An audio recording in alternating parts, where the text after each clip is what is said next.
만나뵈서 대단히 반갑습니다. 이 자리에 불러주셔서 대단히 고맙게 생각합니다.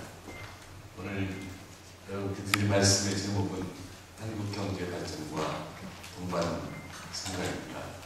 제가 우선 이 한국 경제에 지금 밝은 면도 있고 어두운 면도 있는데, 밝은 면은 방안 중에 하나다 말씀을 드리고, 시간이 남는 대로 동반 성장과 경제 민주화 관계라든지 동반 성장의 진정한 의미가 무엇인지 이런 것에 대해서 말씀을 드리겠습니다.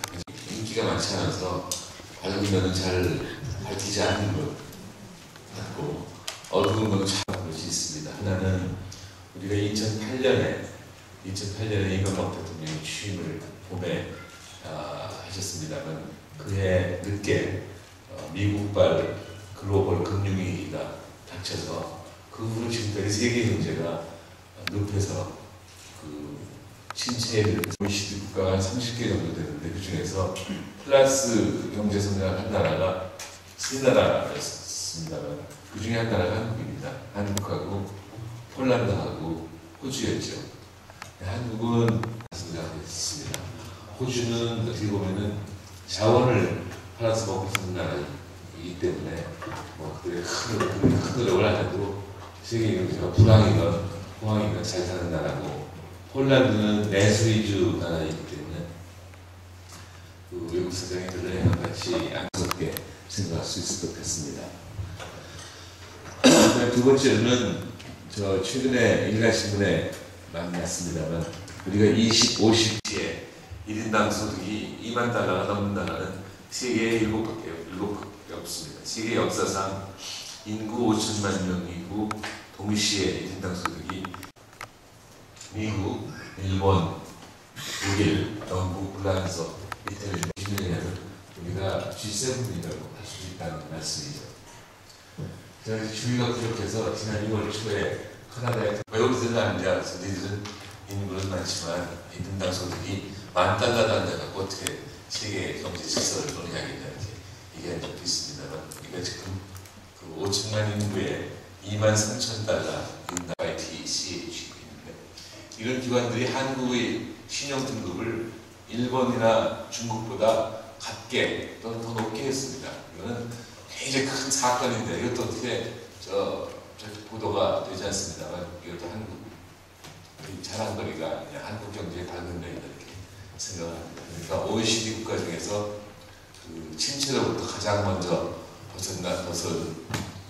벗어난 나라고, 또 50, 20 클럽의 나라고, 또 지금 신용등급이 굉장히 좋은 나라다. 이것이 한국 경제의 밝은 면이라면, 한국 경제의 어두운 면도 또 많이 있지 않습니까?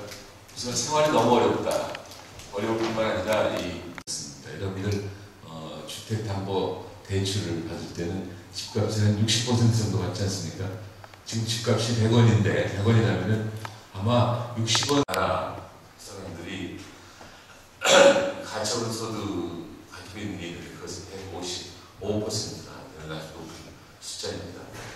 지난 4년 전에 미국이 빚 많다, 미국을 나타내는 이것이 한국 경제의 어두운 면인데, 더 이상 어두운 면은 양극화가 심화되어 있다는 것이죠. 예를 들자면 삼성이나 현대나 LG나 SK가 올리는 매출이 GDP의 55%가 될 정도로 경제 활동이 한 곳에 쏠려 있다 이렇게 얘기할 수도 있고, 또 비교적 한국은 소득 분배가 10여 년 전까지만 해도 잘 된다고 알려져 있었는데, 지금은 아주 어렵습니다.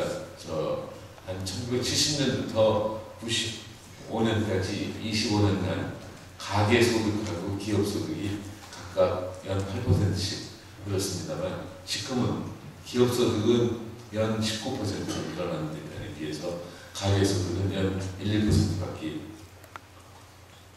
안 일어나는 현상이 벌어지고 있습니다. 다시 말해서 경제 활동이 의문해져 있다는 말씀이죠. 자, 그럼 어떻게 해야 되겠습니까? 밝은 면은 더 밝게 하고, 어두운 면은 더 어둡게. 대기업이나 부자들의 홀로 성장이 아니라 중소기업이나 가난한 사람들하고 같이 하는 더불어 성장, 하지만 동반 성장이 알려져 있습니다. 여러분 투자가 이루어지지 않는 이유가 뭐가 있을까요? 뭐 사람들이 그럽니다.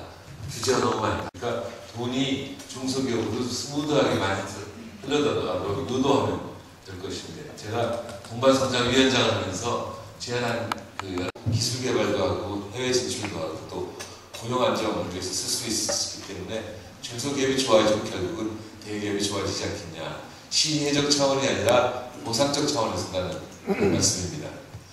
중소기업 적합업종 선정은 굉장히 좋아져서 투자할 수 있도록 유도된다고 볼 수가 있고, 또 정부가 이제 발주를 할 때 지금까지는 중소기업을 못 믿으니까 대기업한테 발주를 하면 대기업 괜찮겠습니까? 네. 한번 질문해 보시죠.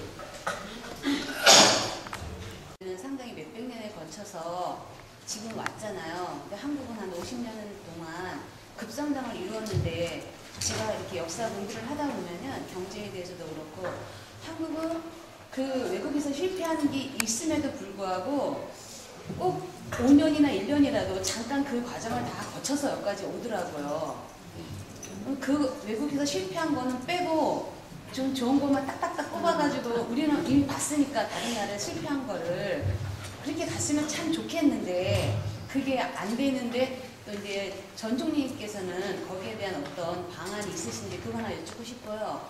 오늘 이제 강의하신 데에 대해서 여쭙고 싶은 거는 서브프라임 모기지론이 오고 난 뒤에 지금 1920년 지나서 지금 제가 봤을 때 제2의 세계의 대봉황이라고 볼 수가 있어요. 제가 보는 눈은 그렇거든요. 그런데 MB 정권에 대해서 상당히 많은 사람들이 잘못했다고 말하지만, 저는 제가 만약에 제가 MB였다고 하더라도 이런 상태에서 모든 사람을 바꾸고 동반성장하기는 힘들었을 것 같고요. 노키아 필립스 거기처럼 한 대기업이 많은 국민을 먹여 살렸는데 지금은 힘들어가지고 조금 힘들잖아요. 지금 MB에서 어쨌거나 우리나라의 GDP의 55%를 차지하는 대기업을 육성한 것에 대해서는 저는 우리 전 세계적인 공항에서 저는 참 잘한 일이라고 생각해요. 그리고 지금에 와가지고 이제 우리나라가 그 정말 자원도 아무것도 없는 상태에서 수출입만 가지고 이렇게 컸다고 저는 보거든요. 지금 현재로서는. 그런데 총리님께서는 예를 들어서 우리가 이렇게 공항에 왔을 때 서브프라임 모기지론 터지고 이렇게 공항에 왔을 때 그때부터 동방선장을 했어야 되나, 아니면은 지금 이런 상태에서 동방선장을 지금 해야 되는지, 그것도 제가 여쭙고 싶어요. 이제 우리는 어떤 의미에서 후발인데, 우리보다 앞서간 나라들의 경험을 배워서 실패한 거는 하지 말고 성공한 것만 골라다가 하면 좋지 않겠냐. 이게 하나 질문이고, 또 하나 질문은 지금 세계적으로 경제가 굉장히 어려운데 자꾸 뭐 경제 민주화다, 동반성장이다 하지 말고 오히려 잘하는 어떤 기업한테 일거리를 몰아주고 거기서 우리를 리드하도록 하는 게 어떻겠냐, 그런 말씀이시죠. 힘이 어느 한 군데에 쏠리게 되면 그 사회가 유지가 안 돼요. 그렇기 때문에 그 조화, 균형 이런 것이 필요합니다. 그걸 떠나서 한국 혼자 하는 문제가 아니라 지금 정말 치열한 글로벌 지금 경제잖아요. 그래서 지금 그리스나 스페인이나 포르투갈의 문제가 그 자기 실력보다 더 쓴 것도 문제지만 그 나라의 빈부격차가 심해갖고 어려운 사람들이